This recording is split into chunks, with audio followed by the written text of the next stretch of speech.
My name is Tamsin Aldrich, and I am 41 years old, and the thing I remember most clearly about the afternoon my family asked me to carry my sister's baby is that I had just reheated the same cup of coffee for the third time that day and hadn't drunk any of it.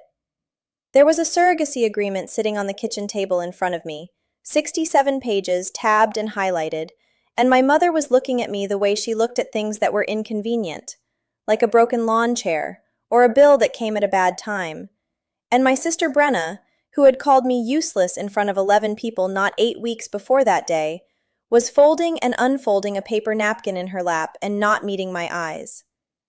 I want to tell you what was on page 4 of that contract. But first, I need to take you back to where this actually started, which is not that kitchen table. It's a church fellowship hall in Floyd, Virginia, in October, and a moment I have turned over in my mind so many times the edges are worn smooth. Before I do, if you're just finding this story, hello, I'm glad you're here. If what I'm describing sounds familiar in any part of it, the particular kind of exhaustion that comes from being the least valued person in a room you've known your whole life, hit like, leave me a comment telling me where you're watching from and what time it is wherever you are, and subscribe so you don't miss the rest of this. I want to know who's listening. Now let me take you back to the beginning. I grew up in Floyd, Virginia, which is a small town in the Blue Ridge Mountains, the kind of place where everyone knows your parents and your grandparents, and has an opinion about your family that was formed before you were born. My mother, Patricia, raised my sister and me after my father died of a cardiac event when I was 11 and Brenna was 4. That age difference matters more than it sounds. When my father died, I was old enough to be useful. I cooked, I cleaned, I helped with Brenna while my mother worked double shifts at the county administrator's office. And when you are useful at 11, it teaches you something that takes years to unlearn, which is that your value is transactional. Brenna was too young to be useful.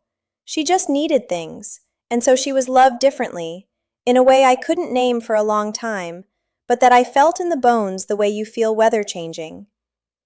By the time I was in high school, the division was calcified.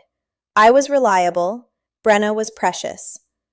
I paid for my own college at Radford through work study and a Pell Grant, and a lot of long drives home on weekends to help out. Brenna went to Virginia Tech on a combination of what my mother had saved during the years I was helping without being paid, and a merit scholarship she got for an essay my mother had helped her write. I know that because I edited it. I was 24, working my first hospital job in medical records, still driving home most weekends, and I proofread a scholarship essay that helped my sister attend the school I'd wanted and couldn't afford.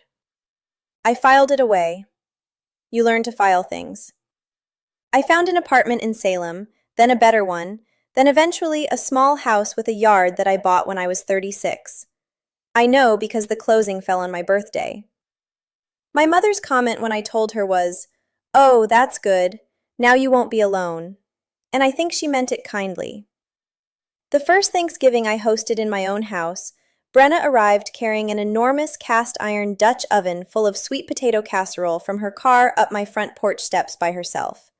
She didn't pause. She didn't ask for help. She set it on my kitchen counter and said, "Where do you want this?" I remember thinking, she's strong. I put that thought away. I have worked in hospital legal records for 15 years. I am meticulous. I understand documents the way some people understand music, not just what they say, but how they're structured, what they're designed to protect, what they leave deliberately ambiguous. I've sat in depositions as a records liaison. I've been the person in the room who hands the attorney the file they didn't realize they needed. I was good at my job before it ever became relevant to my personal life, and the disconnect between how I was seen professionally and how I was seen by my family was something I had learned, mostly, not to think about too directly. My 41st birthday was a Sunday in April. Margot, who I work with and who has been my closest friend for 7 years, took me to dinner at a Thai place we'd been meaning to try for 2 years. She gave me a book I'd mentioned once, 6 months before, which she had written down in her phone when I said it so she'd remember. And that is the kind of person Margot is. The family celebration was the following weekend at my mother's house in Floyd. Brenna and her husband Derek were there, my Aunt Carol, 3 cousins, and it was fine, the way those gatherings are fine, until after dinner when the cake had been cut and the dishes were being done, and Brenna said something in the kitchen. I was in the dining room, but the door was open. Something about a work project of mine, and my mother's response was quiet enough that I didn't catch it. And then Brenna said, louder, "Well, she's never really done anything, has she?" There was a pause. My mother said, "She means well." That was the first wound that night. There were more. The second wound came 6 days later at the church fellowship hall. There was a fundraiser for the roof repair, and our family was there because we are always there for things like this. Because showing up is how my mother demonstrates love, and therefore how we are all expected to demonstrate it. Brenna had arrived late and was near the dessert table talking to my cousin April when I walked over, and I heard the word useless before I heard anything else. She was telling April a story about someone at her office, and she used the word twice, which is why I remember it, and then she turned and saw me standing there and didn't pause, didn't flush, just kept talking, and said, "Tamsin, you know how it is. You work with someone for years and you realize they've never actually contributed anything. They've just been there." There were 11 people in earshot. Margot wasn't at the fellowship hall that evening. She has her own family, her own Sundays. But I texted her on the drive home and she called back in 4 minutes. She didn't ask if I was sure Brenna had meant it personally. She said, "That's a terrible thing to do to someone at a family thing." That was all. It was exactly enough. Before Brenna and Derek left early, Derek had helped stack folding chairs and carry a heavy table to the back room by himself. Without being asked, easily, the way someone physically capable and physically confident does a thing. And I thought, for just a moment, that for a man whose wife supposedly had a medically fragile situation, he didn't look particularly worried about her at all. That thought, too, I put away. 6 weeks after the fellowship hall, my mother called on a Tuesday evening and asked me to come to Floyd that weekend because she wanted to talk about something important. I drove down Saturday morning. Brenna and Derek were already there. Patricia had made coffee and set out a plate of cookies, and the three of them were at the kitchen table. And the way they had arranged themselves when I walked in, Brenna and Derek on one side, my mother at the head, told me immediately that this had a shape I hadn't been told about in advance. My mother said that Brenna had been advised by her doctor that a pregnancy would carry significant health risk, that she and Derek had been trying for 2 years, that they wanted a child, and that carrying Brenna's baby might be something I could do for the family. Brenna looked at the table. Derek cleared his throat. My mother said, "You're healthy. You're not in a relationship. It would mean so much." I sat with that for a moment. Then I said, "Who's her doctor?" Brenna said, "What?" I said, "What's her doctor's name?" A pause, the kind that means no one was expecting that particular question, and my mother said, "Dr. Peterson, I believe," while Brenna said, almost at the same time, "Dr. Parrish," and they looked at each other, and neither of them looked at me. I said I needed to think about it. I took a cookie. I drove home. I called Margot and told her what had happened, and she said quietly, "You work at a hospital." That was all. And already, somewhere behind my ribs, something that had been resigned for a very long time was beginning, very slowly, to wake up.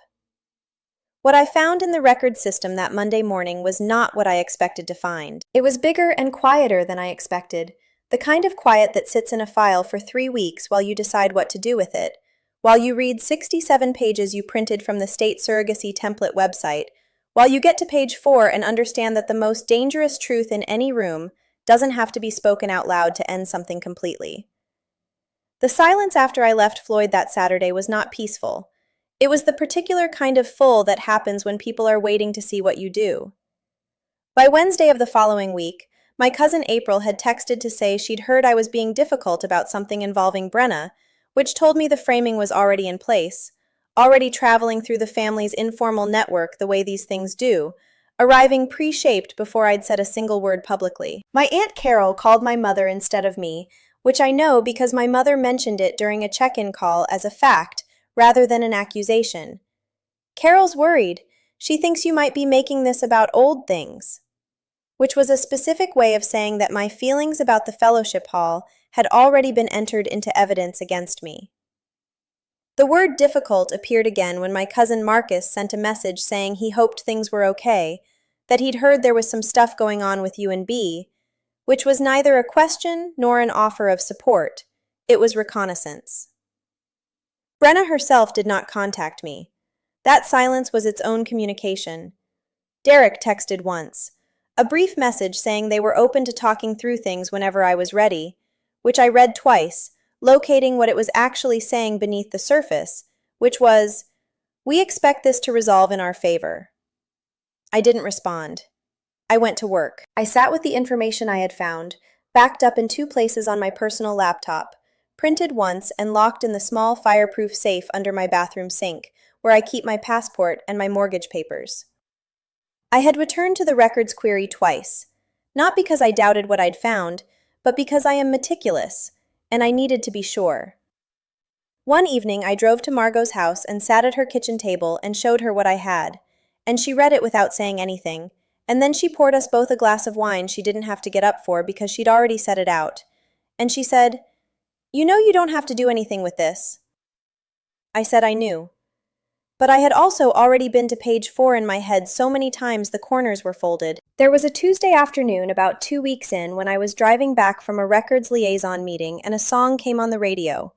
Something old, something my father used to play, one of those early 90s things that shouldn't mean anything to anyone. And I had to pull into the parking lot of a Sheetz on Route 11 because I couldn't see the road. It wasn't grief exactly. It was something more specific than grief. The feeling of having been told your whole life that you are not valuable, and then being asked to prove that you are by giving the most intimate physical thing you have. My body, my months, my medical appointments and my disrupted sleep and my rearranged life. And the people asking were the same people who had said, in front of 11 witnesses, "She's never really done anything, has she?" I sat in that parking lot for 8 minutes. I know because I looked at the clock twice. I had a draft text to my mother in my phone. Not an angry one, just a list of questions about the kitchen table conversation. The kind of text that asks things politely and documents that the asking happened. And I had not sent it. I opened it, read it, closed it. What stopped me was something Margot had said early on. Don't let them respond yet. Not until you have everything you need. She was right. Sending questions into the void before I had answers was how you gave someone time to construct a better story. I started the car, I went home. I heated up soup and sat at my kitchen table and opened the 67-page agreement again, from page 1, with a red pen.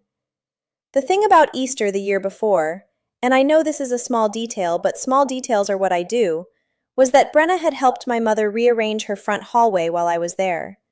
She'd helped move the hall table to the other wall. She'd lifted her end without hesitation, laughing about it, her heels on the wood floor, no strain in her voice. Someone with an ongoing cardiovascular condition, the kind that makes a physician recommend against pregnancy, would not do that easily and laughingly.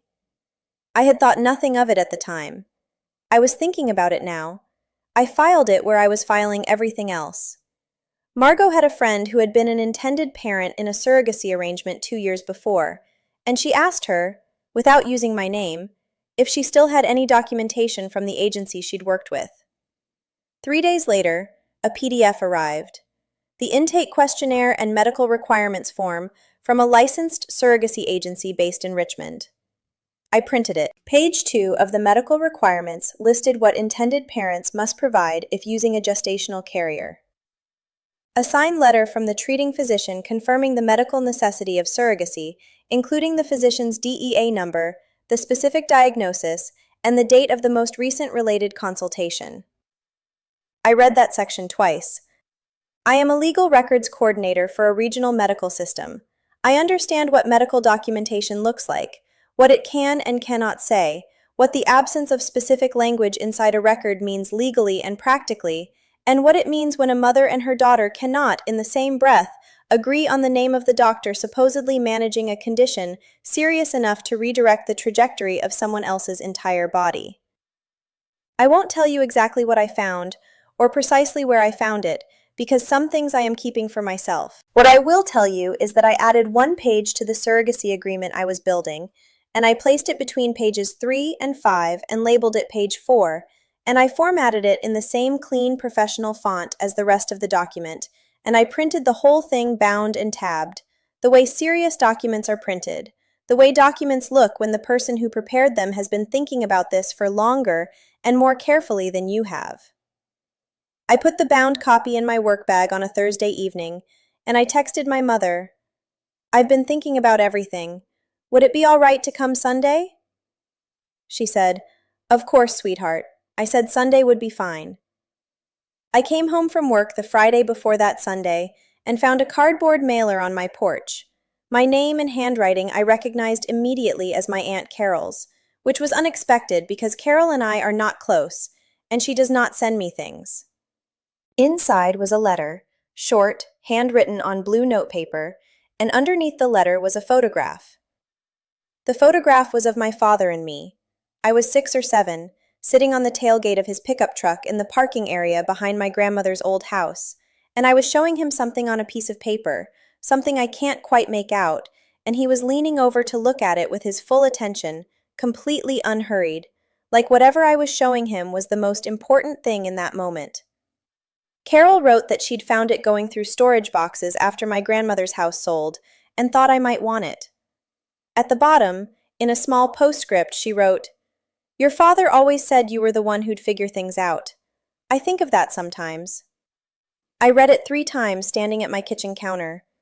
Then I called Margot, and she answered on the second ring, and I didn't say anything for a moment, and she didn't either, and then she said, "I'll come over." She was at my house in 20 minutes with sparkling water and hummus, and we sat at my kitchen table, and she held the photograph and looked at it, and she said, "He looks proud." I said, "He usually did."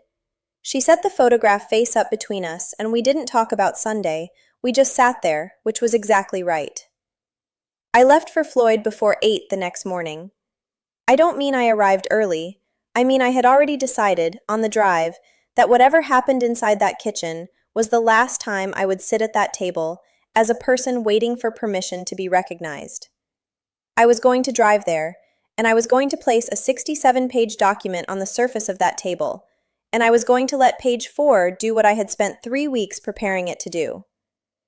What I didn't know was that Derek would arrive with something I hadn't planned for, a piece of information that would shift the shape of everything in the room, though not the way he intended. I drove to Floyd on Sunday morning the long way, through Roanoke and down 221, with a playlist I make for drives I need to think on.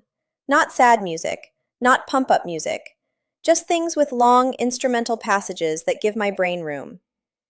I had been on the phone with Margot Thursday evening, and she had asked, "What's your goal when you walk in?" I had thought about it and said, "I want them to see it coming and not be able to stop it."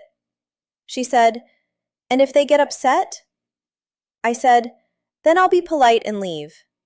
She said, "Okay." I had dressed carefully, not formally because I wasn't performing formality, but deliberately.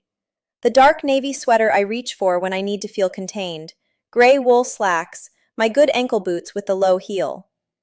Hair pulled back the way I wear it when I'm doing deposition liaison work, which is not how I wear it at family dinners. There is a gas station on 221 about 6 miles out from Floyd, at an intersection I've driven through hundreds of times. I stopped there for a bottle of water I didn't need, and while I was paying, the woman behind the counter, someone I'd gone to church with as a child, someone I probably hadn't spoken to in 15 years, looked at me and said, "Aren't you Patricia Aldrich's oldest? You look good. You always had such a good head on you." She'd moved on to the next customer before I could say anything. I got back in the car. The document was on the passenger seat. I arrived at my mother's house 11 minutes early, and I did not go in early. I sat in the driveway for exactly 9 minutes, and then I got out, and I carried the bound document in my hand rather than in my bag, visibly, because I wanted them to see it the moment I came through the door. My mother had made coffee, and there were the same cookies from the last visit, the plate of them set out in the same spot on the counter. Brenna and Derek were already seated on the same side of the table they'd taken before. Patricia at the head. I sat down across from Brenna and Derek, and I put the document on the table in front of me, face down, and I let them look at it for a moment, at the clean white back of it, the bound edge, without saying anything. Derek said, "We're really glad you came, Tamsin. We were hoping this could be a positive conversation." Brenna said, "I want you to know this isn't about anything other than family and what we hoped we could build together." My mother said, "Your father would have wanted us to take care of each other." That was the moment she invoked my father, and the photograph from Carol was in my memory, my father leaning over to see what I was showing him, his full attention on that piece of paper. And I thought, there it is. There is the thing they planned to use. I said, "I've been thinking about it seriously. That's why I put together this." I turned the document over and pushed it gently to the center of the table. Nobody moved for a moment. Then Derek leaned forward and looked at the cover page. He said, "What is this?" It wasn't a question. I said, "It's a standard Virginia gestational surrogacy agreement. I adapted it from the state template. I've been a records liaison in legal consultations for 15 years, so I wanted to approach this properly." My mother said, "Tamsin." Brenna said nothing. Derek said, "We weren't talking about a contract, we were talking about family." I said, "I know, but if I'm going to consider this seriously, it needs to be a serious document." I let a moment pass. I said, "Can you look at page 4? Nobody moved immediately. Then my mother reached across and opened the document to the tab I had placed. A small adhesive flag, the kind we use at the hospital for signature lines, and she folded the pages back carefully, the way she handles things that might be fragile. Page 4 was not part of the surrogacy template. It was a single page I had formatted to match the template's font and layout exactly, and it contained 3 things. First, the medical intake requirements from the licensed Richmond Surrogacy Agency. Specifically, the section requiring intended parents to provide a signed letter from the treating physician confirming the medical necessity of surrogacy, including DEA number and specific diagnosis. Second, the agency's name and their publicly available contact information. Third, a records notation formatted as a standard insurance billing code verification, the kind I run as part of my professional role through systems I have full legitimate access to, showing that Brenna's OBGYN had coded her last 2 consecutive annual wellness exams as routine preventive visits, with no diagnoses listed, no specialist referrals, and no flags indicating pregnancy-related risk of any kind. Her own doctor had coded her as healthy, both times. The most recent visit 8 months ago. Brenna's OBGYN had never flagged her as a patient for whom pregnancy carried documented medical risk. Because she wasn't. Derek looked at page 4 for a long time. He did not say anything. My mother read it slowly, the way people read things when they are hoping the words might mean something different the longer they look. She set her hand flat on the table. She does that with things she doesn't know how to hold. She turned to Brenna slowly and said, in a voice I had never heard from her in 41 years, "Brenna." Just her name, nothing else. Brenna said quietly, "The doctor said it was a risk." Derek said, in a voice completely flat and completely tired, "Not the way we told everyone." He said it the way someone says a thing they've been carrying and finally can't anymore. The whole sentence cost him something. I could see that, and for a moment I recognized in him what I recognized in myself years ago. The weight of knowing something true that it would be easier not to name. Brenna went very still. My mother didn't say anything. She looked at the table. I looked at Brenna, and I saw, for just a second, the girl she was before all the architecture. Before she was the precious one, before she learned what fragility could do. And I felt something I wasn't expecting, which was not satisfaction but a brief, aching sadness for both of us, for everything the family had made and everything it had cost. I did not say I told you so. I did not say the fellowship hall. I had not been planning to.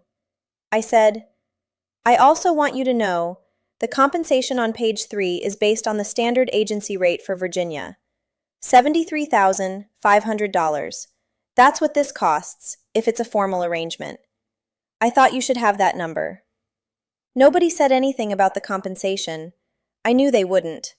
The number was not the point, or rather, it was exactly the point, and everyone in the room understood that simultaneously, and no one had to say so out loud. I said, "I'm going to go home now." I stood up. I put my copy of the document in my bag. I had brought two, one for the table, one for me.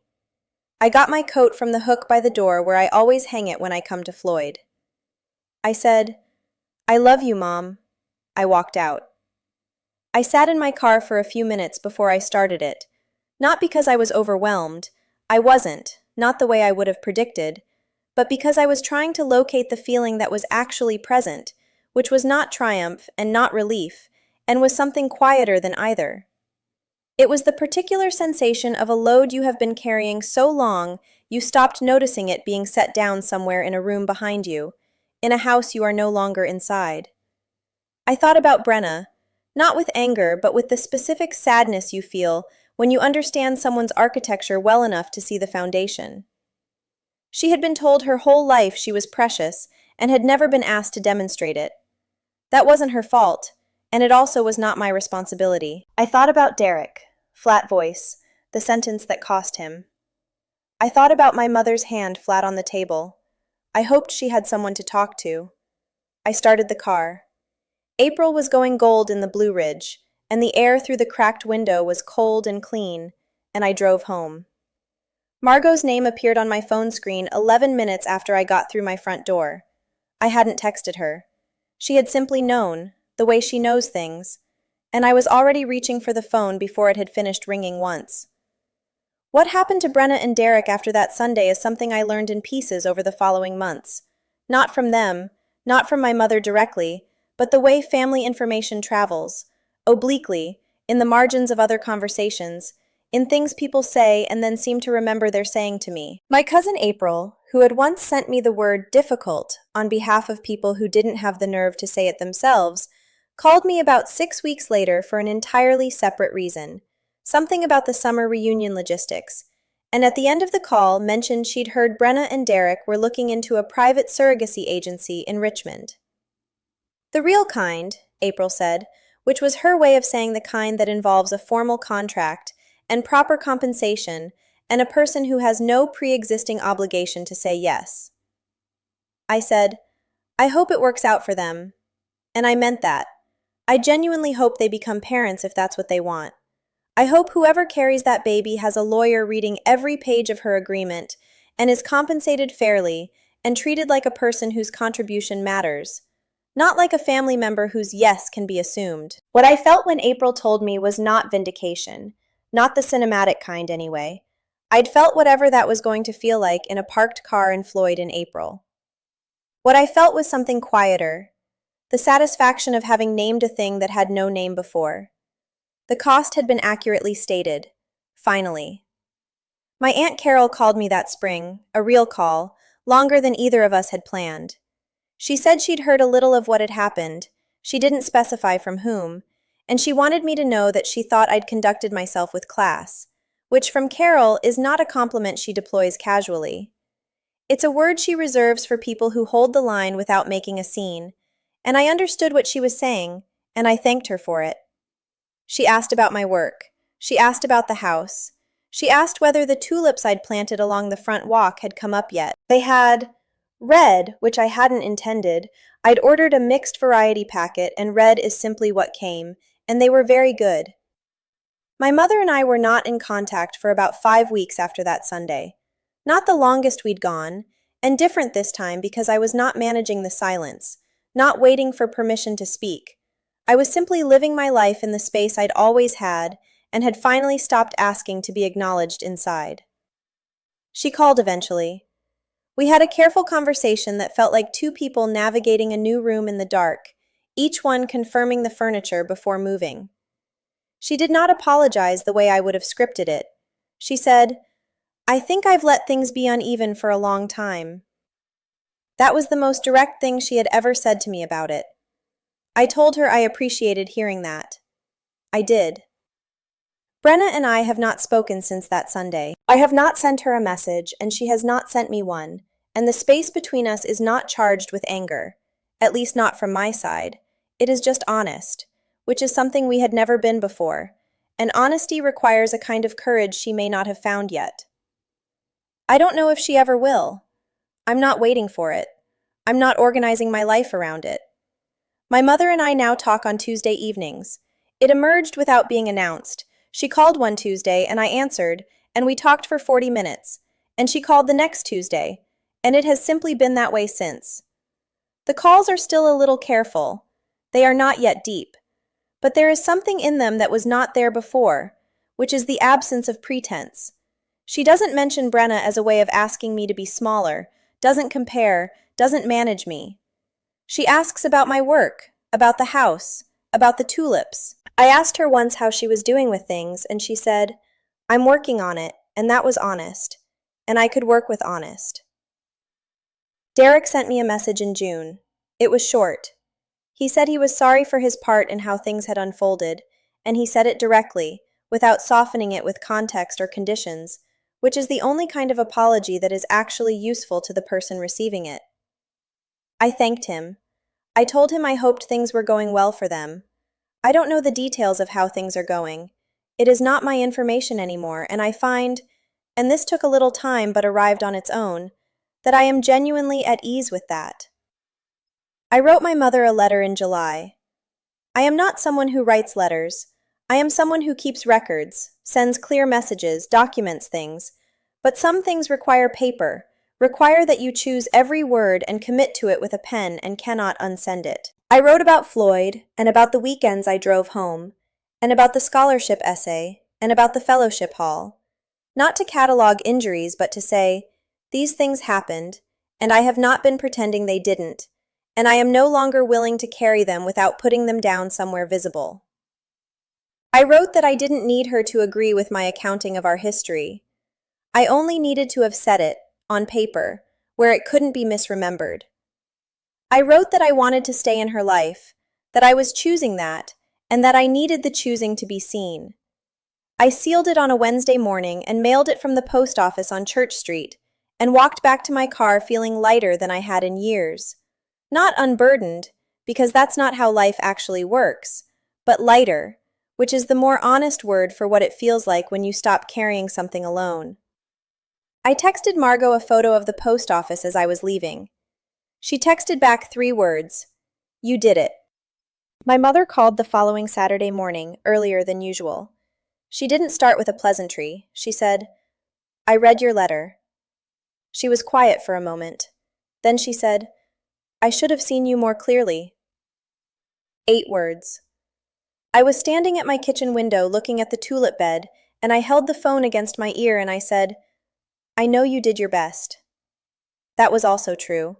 It was true, and it was not the whole truth, and I didn't need it to be both at once. There is a particular moment on certain drives through the Blue Ridge, going down through Floyd, through the kind of country that was the whole world when I was small, and is now just a part of the world I move through, where the road bends and the mountains open up in a way that is brief and doesn't announce itself. If you're watching, you catch it. If you're not, it's gone. I drove through Floyd on a Saturday in October. 1 year, more or less, though I hadn't planned it that way. I was going to see about some things at my grandmother's old property. Nothing significant, just a drive that had a reason attached. I stopped at the gas station on 221. I bought a bottle of water I didn't need. The woman behind the counter said, "You're back." I said, "Just passing through." She said, "You always look like you know where you're going." I drove to the old parking area behind my grandmother's house, which belongs to someone else now, and I sat in the car with the engine off, and I thought about my father. I thought about the photograph, the way he was leaning over to look at what I was showing him, the way his full attention was there, not divided, not half somewhere else. I thought, Dad, I am 41 years old, and I work in a hospital, and I own my own house, and I know how to read a document, and I know the weight of the things people choose not to say, and I am still, imperfectly and slowly, learning how to put them down. I am still meticulous. I am still the one who shows up. I just show up differently now, carrying what's mine, and only what's mine, and knowing the difference. The mountains were gold that morning, and the air off the ridge had that particular sweetness it has in October, cold and clean. And I drove home the long way, the slow way, the way that goes through no towns worth stopping at, and has no particular reason except that it is beautiful, and I have earned the right to take it. If any part of Tamsin's story felt familiar, if you've ever sat across from people who undervalued you and found yourself holding something they hadn't counted on, I'd love for you to leave me a comment. Tell me what part of this one stayed with you, or tell me about a time someone underestimated exactly what you were capable of. If this story reached you, hit like and subscribe so you're here for the next one, and share it with someone who might need to hear it today. I'll see you soon.